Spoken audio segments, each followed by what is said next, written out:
जय हिंद प्यारे बच्चों, स्वागत है आपका खान स्मार्ट क्लास में। मैं खान सर आप लोगों को क्लास 12 की फिजिक्स पढ़ा रहा हूँ। क्लास 12 के फिजिक्स में पहली चैप्टर जो विद्युत आवेश संबंधित था, जिसमें कूलाम का नियम संबंधित था, विद्युत आवेश तथा कूलाम के नियम को पूरी तरीके से समझ गए। अब किसी किसी किताब में इसको दूसरा चैप्टर बता दिया गया है, किसी किताब में उसी के साथ एक ही चल रही है, तो आपको इससे दिक्कत नहीं होनी चाहिए। आपको बस इतना पता होना चाहिए कि ये हमारा आगे हेडिंग है ना। वो कहा जाता है कि मैंने अपने लहू से खून के किस्तें तो कई अदा कर दिए, लेकिन ऐ खाके जिंदगी अभी तूने सुकून के कर्जे चुकता ना किए। तो हमने जो पढ़ा है, जो बुना है और जो सीखा है, ये हमारे लिए बहुत ही ज्यादा मायने रखता है, बहुत ही ज्यादा जरूरी है। तो let us consider, we can explain that electric field. Electric field, you know better that what is electric field. अब हम समझते हैं कि वैद्युत क्षेत्र, ये वैद्युत क्षेत्र है क्या, है ना। कभी वैद्युत क्षेत्र छोड़ो, तीन चीज आपने पकड़ा होगा, तीन चीज, है ना। एक आपने पकड़ा होगा, क्षेत्र को हम कहीं ना कहीं तीन रूपों में व्यक्त करते हैं। पहला देहाती भाषा में, जीरो लेवल से, कौन सा? पहला मोबाइल क्षेत्र, मोबाइल नेटवर्क क्षेत्र, मोबाइल नेटवर्क क्षेत्र। दूसरा विद्युत क्षेत्र,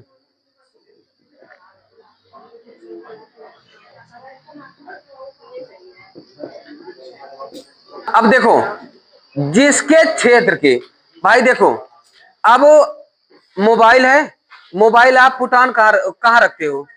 वहीं रखते हो ना जहां पर नेटवर्क रहती है। अब तो फिलहाल अब तो हर जगह पहुंच रही है, लेकिन अभी भी कई जगह ऐसा है कि वहां नेटवर्क नहीं पहुंचती, फिर आप ऐसे ऐसे घूमते रहते हो, है ना, इधर उधर फिर लेकर। ये क्या होता है कि एक जगह फिर जाते हो कि ननकाऊ की चक्की पे, फिर वहीं पर नेटवर्क पकड़ती है, 5G पकड़ती है, फिर उसी पर ऐसा होता है ना, उसी चक्किया में 3-4 ईंटा लगा रहता है, उसी पे सब धक्का मार मार के यहाँ मेरा नेटवर्क पकड़ेगा, मेरा। हर किसी का एक जगह स्थायी होता है जहां नेटवर्क पकड़ता है ना। जैसे मान लीजिए सीढ़ी पर चल रहे हो, तो सीढ़ी पर एक जगह कोई निश्चित होता है कि इसी पर हमारा 5G पकड़ेगा, है ना। अपनाए हो, इसको नोट किए हो, है ना। तो उसी सीढ़ी पर फिर डेली जाकर आप वहीं बैठोगे, है ना। इससे क्या हुआ, जिस क्षेत्र के चारों ओर 5G पाया जाता है उसे नेटवर्क 5G कहते हैं, है ना। अब जहां 4G पाया जाएगा वहां 5G थोड़ी लिखोगे, है ना भाई। जहां पकड़ लिया वहीं पर पकड़ोगे। अब एक ईंटा इधर और इधर हो गए, नेटवर्क नहीं पकड़ेगी। ये भी होता है ना, कि बीच में बैठना है तो बीच में पकड़ेगी, या दीवार वाली साइड टेक लेकर पकड़ोगे तभी नेटवर्क पकड़ेगी, नहीं तो नहीं पकड़ेगी। सब होता है इसी तरह। और इसी तरह होता है चुंबक का क्षेत्र, कि भैया जहां रख दो चुंबक उसके चारों ओर खींच, अपना दरार बना लेती है, खींच लेती है ना। तो सेम प्रक्रिया है इसी तरह विद्युत क्षेत्र, है ना। जहां पर देखो नो एंट्री लगी रहती है, नो एंट्री लिखी रहती है, हाई वोल्टेज नो एंट्री, क्यों लिखा रहता है? वहां से लगभग 100 मीटर या कुछ दूरी पहले ही लिख देते हैं कि भैया यहाँ पर नो एंट्री है, नहीं तुम ईयरफोन लगा के गाना सुनते चले जा रहे हो, चल छैया छैया, और फिर वहां करे आप मोर भैया, है ना, और फिर वो तुरंत पकड़ लेगी, है ना। जिस क्षेत्र, अब इसको डिफिनीशन बनाओ, इतना समझ गए। अब देखो डिफिनीशन कैसे बनाओगे। जिस क्षेत्र के चारों ओर नेटवर्क पाया जाता है उसे नेटवर्क क्षेत्र कहते हैं, है ना भाई। वहीं बैठ जाते हो, नेटवर्क वहीं पकड़ेगा।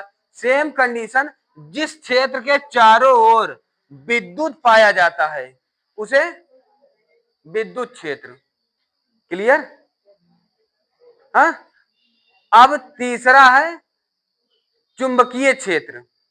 यही कंडीशन, ये तीनों कॉन्सेप्ट रखे रहना। जिस क्षेत्र के चारों ओर चुंबक के पाए जाने का अनुभव प्राप्त होता है उसे चुंबकीय क्षेत्र कहते हैं। क्लियर है ना। अब यही लिखने चल रहा हूं, विद्युत क्षेत्र, इतना कॉन्सेप्ट समझ गए। जिस क्षेत्र के चारों ओर विद्युत पाए जाने का अनुभव प्राप्त होता है उसे विद्युत क्षेत्र कहते हैं। क्लियर है, रट्टा नहीं मारनी है ना। लिखवा दें, चलो अब लिख लो।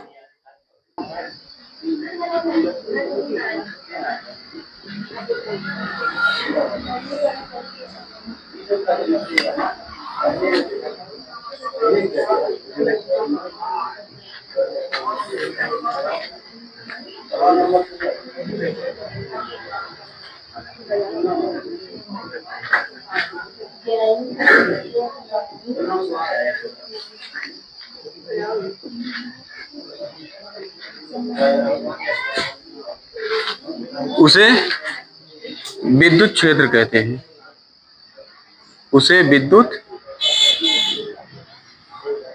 क्षेत्र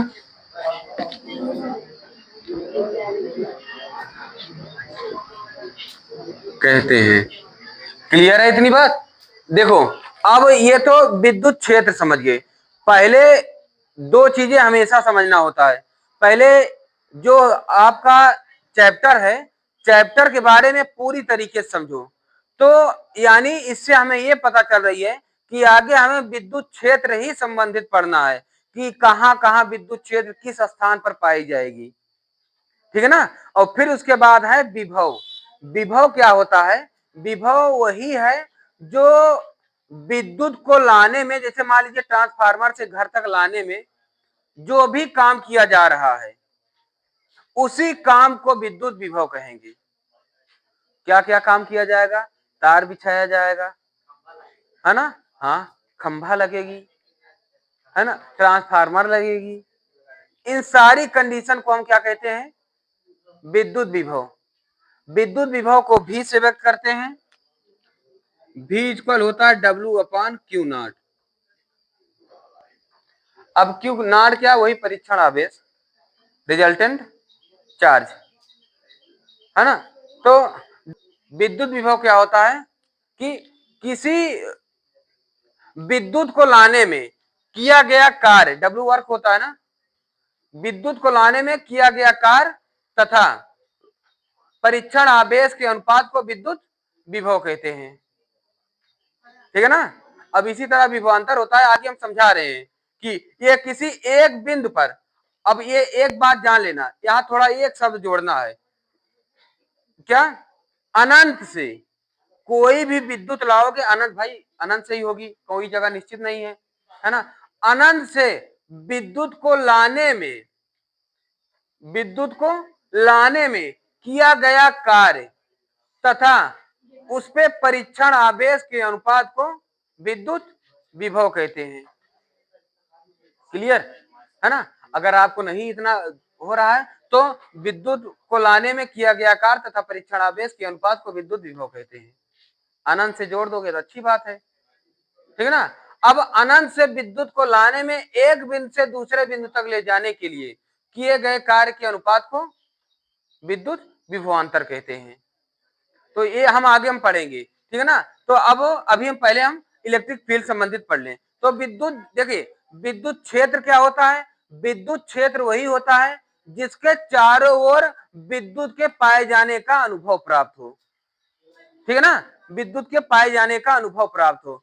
और विद्युत विभव क्या होता है? अनंत से किसी, अनंत से विद्युत को लाने में किए गए कार्य के अनुपात, अनंत से आवेश को लाने में, अनंत से विद्युत आवेश को लाने में किए गए कार्य के अनुपात को विद्युत विभव कहते हैं। ठीक है ना। तो ये डिफिनीशन अपने आप बनाना है और ज्यादा रट्टा मारने की कोशिश नहीं करना है। क्लास 12th है, यहाँ पर रट्टा मार के सिर्फ कहीं ना कहीं अपने आप को कमजोर कर दोगे। रट्टा नहीं मारना, सिर्फ समझना है। भाई देखो जैसे यही सिंपल से W क्या है? वर्क डन, किया गया कार्य तथा परीक्षण आवेश के अनुपात को विद्युत विभव कहते हैं। आराम से हो गई ना। The ratio between work done to resulting charge is called electric potential. Clear? कोई रट्टा मारने की जरूरत पड़ी, है ना। इसी तरह भाई सब अपने आप दिमाग में रखो, है ना। इसका हम आवेश सॉरी यूनिट और डायमेंशन निकालना बहुत सरल भाषा में समझाएंगे, चाहे जिसका हो आराम से निकाल लोगे आप, क्योंकि 12th में डायमेंशन निकालना ही आएगा, ठीक है ना। तो अगली हमारी हेडिंग क्या है, वैद्युत क्षेत्र रेखाएं।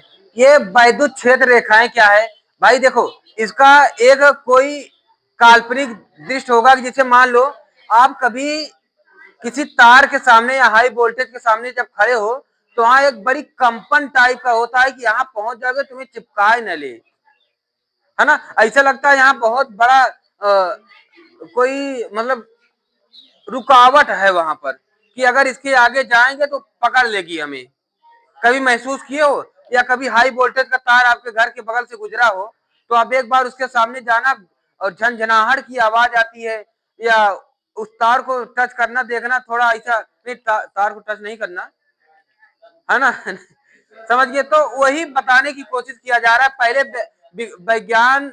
विज्ञान में ये बात बताई गई है, वैज्ञानिकों ने इस बात को बताया था तभी हम जाकर आज अनुभव कर पाते हैं। वो क्या होता है कि वैद्युत बल रेखा वैद्युत क्षेत्र में खींचा गया वह काल्पनिक रेखा है जिस पर स्वतंत्र धन आवेश चलता है, जिस पर स्वतंत्र धन आवेश चलता है। वैद्युत बल रेखा के किसी बिंदु पर खींची गई स्पर्श रेखा उस बिंदु पर परिणामी वैद्युत क्षेत्र की दिशा को प्रदर्शित करती है, ठीक है ना। कैसे करती है, देखो जैसे वैद्युत बल रेखाएं धन बिंदु आवेश से प्रारंभ होकर अनंत तक जाती है, नहीं समझे। हाँ देखो वैद्युत बल रेखाएं मानोगे भैया, मान लेना, मान लो ये धन बिंदु आवेश है और ये ऋण बिंदु आवेश है ना।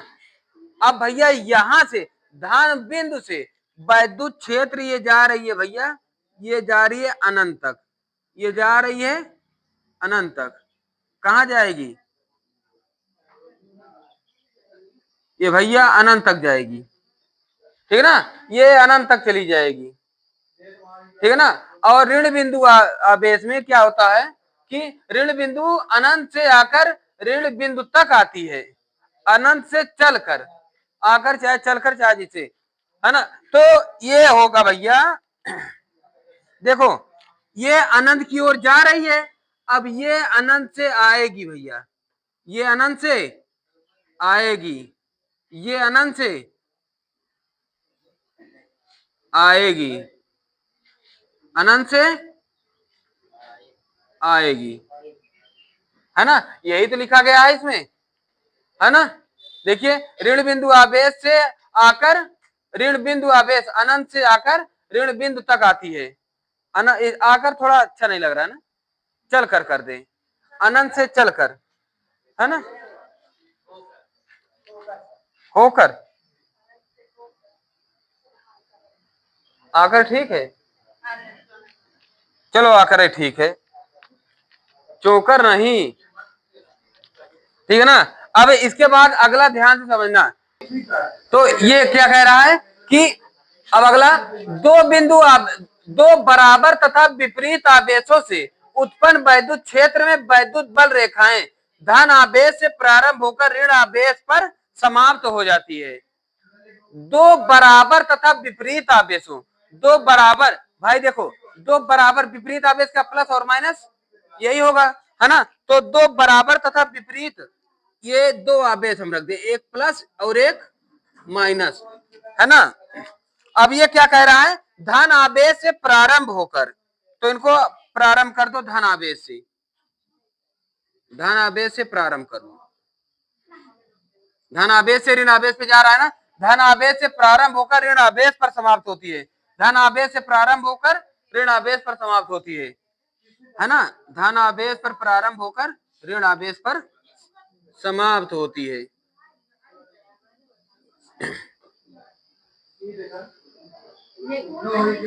लेकिन अब धन आवेश से कहा जाती है बिंदु आवेश, धन आवेश से रेखाएं कहा जाती है अनंत तक, तो इसे अनंत तक दिखा दो भैया, तो ये जाएगी अनंत तक,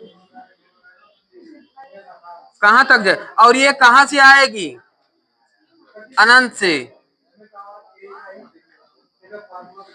क्लियर है ना, यही इतनी बात समझाई गई है ना। जल्दी से इसका स्क्रीनशॉट ले लो, फिर हम आगे बताएं। देखते हैं ये वैद्युत क्षेत्र की तीव्रता, फर्स्ट पेपर के लिए सबसे महत्वपूर्ण हेडिंग, वैद्युत क्षेत्र की तीव्रता। अब वैद्युत क्षेत्र की तीव्रता और इसके बाद दो डेरिवेशन है, उनको समझ गए, समझ लीजिए फर्स्ट पेपर पे आपको कहीं समझने में दिक्कत नहीं होगी। समझने के लिए सबसे पहली पायदान ये होता है, कूलाम के नियम को समझ गए, कूलाम के नियम को समझ गए हो तो ये समझना आपके लिए बहुत आसान हो जाएगी। ये है क्या, वैद्युत क्षेत्र की तीव्रता। ये वैद्युत क्षेत्र की तीव्रता जो है, वैद्युत क्षेत्र को मापने वाला एक यंत्र है ना, एक यंत्र है, और इसको वैद्युत, आराम से कर लोगे ना, आपको कुछ नहीं याद होगा, मैंने तरीका बता दिया है।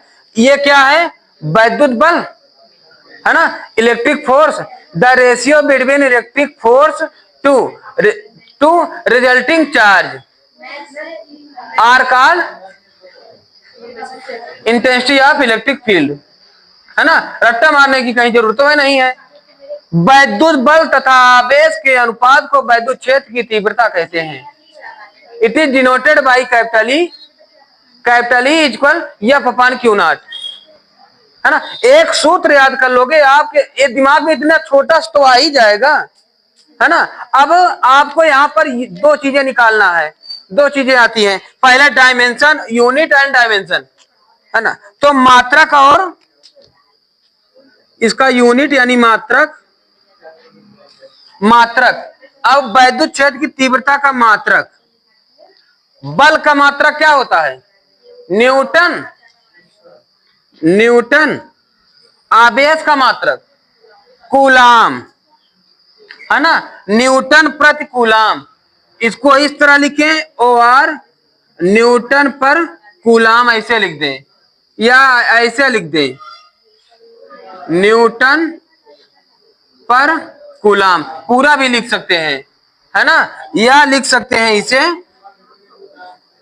या E इक्वल NC, ये ऊपर चला जाएगा, -1 हो जाएगी ना, हो जाएगी ना। तो भैया इसको भी लिख सकते हैं, तो कोई भी लिख सकते हैं, आप जानते रहो, ठीक है ना।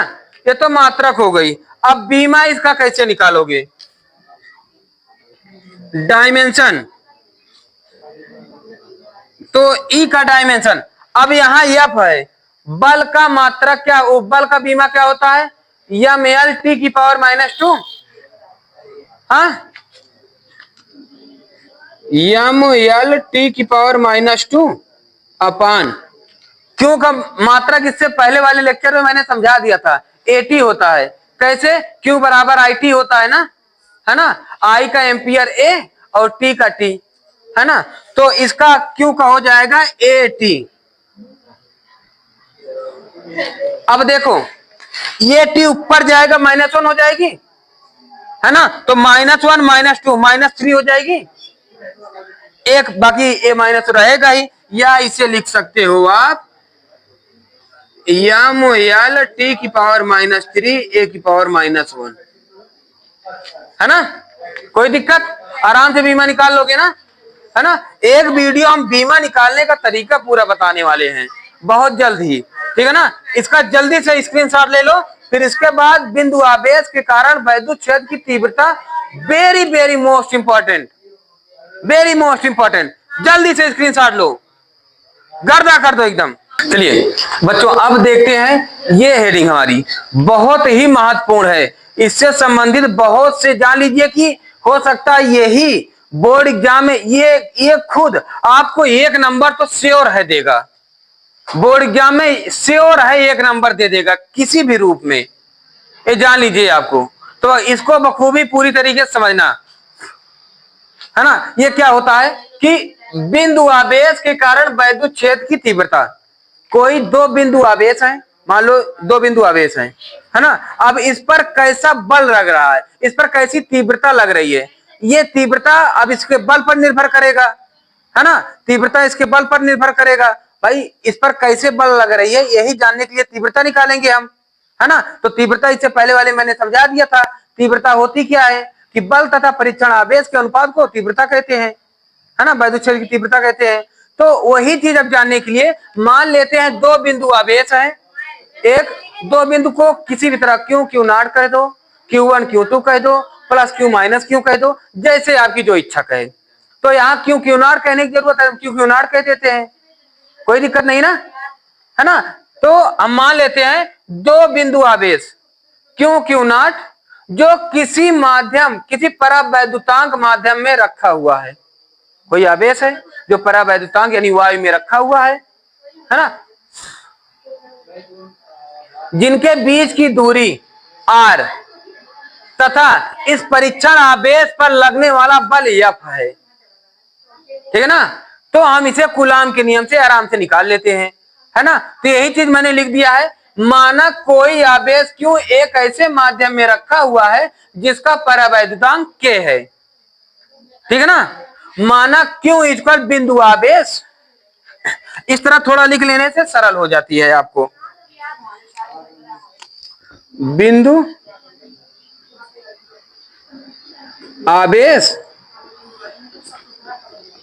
क्यू नॉट क्या है, परीक्षण आवेश,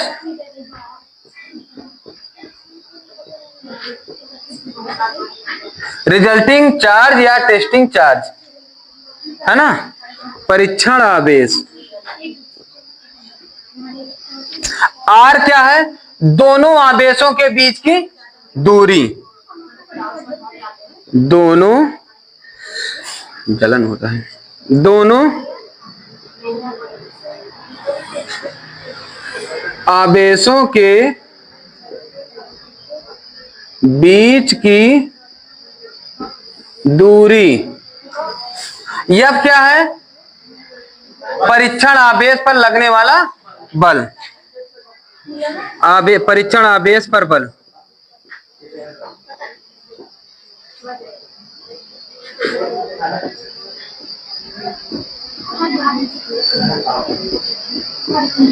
क्लियर है इतनी बात, है ना। इतनी बात अगर हो गई हो तो हम इसे प्रूव कर दें। As we know that, as we know that, जैसा कि हम जानते हैं क्या, कूलाम के नियम से, कूलाम के नियम से क्या हो जाएगी भैया, F इक्वल 1/4πε0, कूलाम के नियम से 4πε0 into Q1 Q2 upon R square हो गई। यदि आवेश Q1 इक्वल Q और Q2 इक्वल Q नॉट हो और यह आवेश परावैद्युतांक में रखा हो और यह आवेश परावैद्युतांक में रखा हो,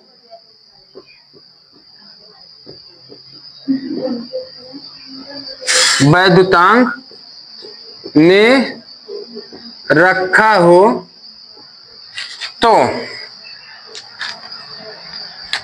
भाई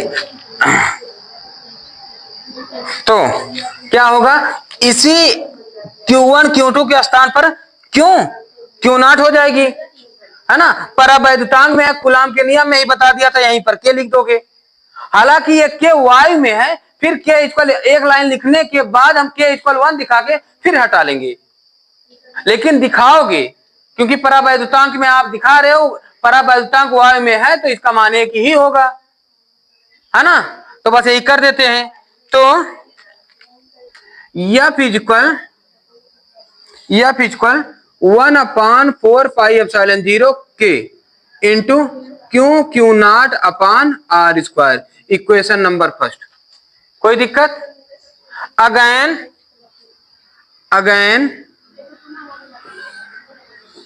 वी हैव, अभी अभी मैंने एक प्रूव किया, अब एक बताया, वैद्युत क्षेत्र की तीव्रता, इंटेंसिटी ऑफ इलेक्ट्रिक फील्ड। क्या इंटेंसिटी ऑफ इलेक्ट्रिक फील्ड क्या होता है? वी हैव, वैद्युत क्षेत्र की तीव्रता, वैद्युत क्षेत्र की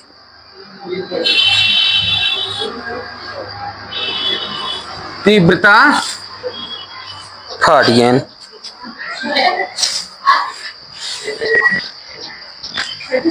तीव्रता capital E equal F upon Q not. ठीक है ना, समझ गए?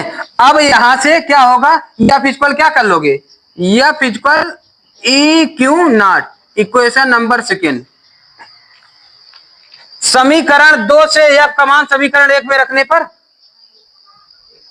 हाँ, समीकरण 2 से एफ का मान समीकरण 1 में रखने पर क्या हो जाएगा भैया, एफ का मान यहां से ई Q naught equal 1/4 pi epsilon 0 रखने पर, तथा के इक्वल 1 भी रखने पर, के इक्वल 1, वाई में है तो के इक्वल 1 ही होगा ना, है ना, तो 1/4 पाई एप्सिलॉन 0 के into Q naught upon R square, है ना। ये क्यू नॉट आएगा यहां डिवाइड में हो जाएगी, हाँ, ये क्यू नॉट यहां से आएगी, यहां डिवाइड हो जाएगी, हो जाएगी, तो हो जाएगा E Q naught upon Q naught equal 1/4 pi epsilon 0 into Q upon R square हो जाएगी। अब इसके बाद इसको हम यहाँ थोड़ा बगल में लिख दे रहे हैं, क्योंकि नीचे दिख नहीं रहा है, मैं थोड़ा स्पेस ज्यादा लेके लिख दिया, ठीक है ना, बहुत छोटी है, स्पेस ज्यादा लेके लिख दिया, तो यहां बच जाएगी हमारी क्या,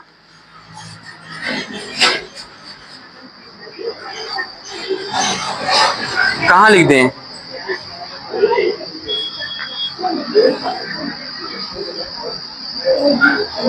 देखो यहां लिख दे रहे हैं, यहां ई इक्वल बचा है 1/4 पाई एप्सिलॉन 0 इंटू, भाई के को हम नहीं लिख रहे हैं ना, हो जाएगी क्यू अपॉन आर स्क्वायर। यही हमारा है बिंदु आवेश के कारण वैद्युत क्षेत्र की तीव्रता, है ना, यही है हमारा। कोई कठिन है, कहीं कोई दिक्कत है ना, जल्दी से इसका स्क्रीनशॉट ले लो, बहुत महत्वपूर्ण है, ये समझ गए हो समझ लो, आपके लिए बल्ले बल्ले। और हाँ, अगर मेरे वीडियो को पढ़ने में मजा आ रही हो, दिलचस्पी दिख रही हो, तो अपने दोस्तों तक जरूर शेयर करो और थोड़ा सब्सक्राइब जरूर करवा दो, अपने दोस्तों तक फैलाओ, इस बात को बताओ कि खान स्मार्ट क्लास में आ जाओ, ये चैनल बहुत अच्छा है, ये नया चैनल है, सबसे गरीब चैनल है, और ये गरीब बच्चों को पढ़ाने वाला चैनल है। यहाँ पर वही बच्चे ज्यादा रहते हैं जिनके पास हौसला बहुत होता है बनने की, शायद आर्थिक कमजोरी है, कोई दिक्कत नहीं, लेकिन हौसला तुम्हारे पास होना है, और यही है इन बच्चों के पास। ठीक है, तो ये वीडियो को शेयर करके थोड़ा सा हमारे हौसले को भी बुलंद कर देना, ठीक है ना। जय हिंद।